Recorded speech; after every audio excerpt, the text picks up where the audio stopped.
এখানে নিয়ে আসলে কেন? আপনি তো আজকে একবারও আমার দিকে তাকাইলেনই না। আরে কি যে বলো, তাকাবো না কেন, তাকিয়েছি। এত মেহমান না, সবাইকে তো আসলে একটু টাইম দিতে হচ্ছে। তুমি আসলে আমি খুব খুশি হয়েছি। আমি শাড়ি পরেছি আজকে ফাহাদ ভাই। হ্যাঁ আমি দেখেছি তো।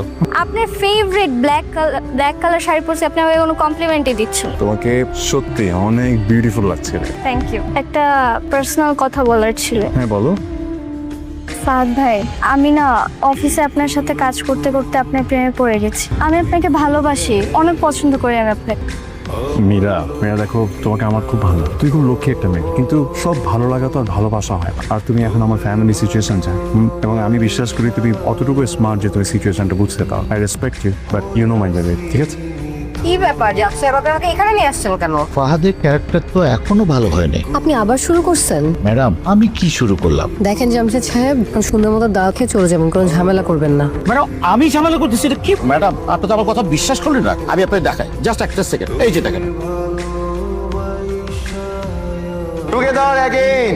আজকের দিনটা আমাদের খুবই প্রত্যাশিত দিন। আমরা সবাই প্রত্যাশা করছিলাম ফুফা ফুফু আবার এক হবেন। আজ আমাদের ফুফু ফুফা এক হচ্ছেন। আজকে যারা উপস্থিত আছেন সকলকে ফুফু ফুফার পক্ষ থেকে অনেক অনেক অনেক শুভেচ্ছা। আজকে যারা উপস্থিত আছেন সকলে দোয়া করবেন ফুফু ফুফা যেন সারাটা জীবন সুখে দুঃখে একসাথে থাকতে পারেন। একদম। আয়োজনের শুরুতেই থাকছে মিষ্টি মুখ। আপনারা একে একে আসবেন, এসে ফুফা এবং ফুফুকে মিষ্টি মুখ করাবেন। এই আমি করবো সবার আগে। আসো আসো। সাইরা আসো, চলো আস। ভাবি আসেন। আমার সাথে চলো আস। বেআইন আসেন, আসেন। আমার দুই মা একসাথে আসছে। মিষ্টিটা আমি খাবো। আপনি দুজনে এক গান গেলেন না আপনারা, সেই লাগে। ঠিক আছে, আপনি গেলে তো ছবি আমার গাড়ি কাঁপলেন। আমি যেরকম মানছেন দাম, আপনার প্রিয় শিল্পী না, আপনি তো প্রিয়। ঠিক আছে, গান গাইবেন না? হ্যাঁ হ্যাঁ ও সেই ঠিক আছে। ও ধন্যবাদ আপনার। আচ্ছা মিষ্টি মুখ পর্ব এখানেই শেষ হলো, ভেরি কিছু হলো। মা একটু থাকবেন প্লিজ।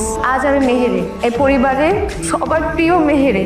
মেয়েরা বিয়ের পর পরের বাড়ি চলে যায়, আর নিজের বাড়ি হয়ে যায় পরের বাড়ি। কিন্তু এখন আমার দুইটা বাড়ি। যে বাড়িতে আছি এই বাড়িটা না আমার আমার এতই আপন হয়ে গেছে। আমার মনে হয় যে বাড়ির একটা মেয়ে আমি। আমার মনে হয় না এই বাড়ির বউ।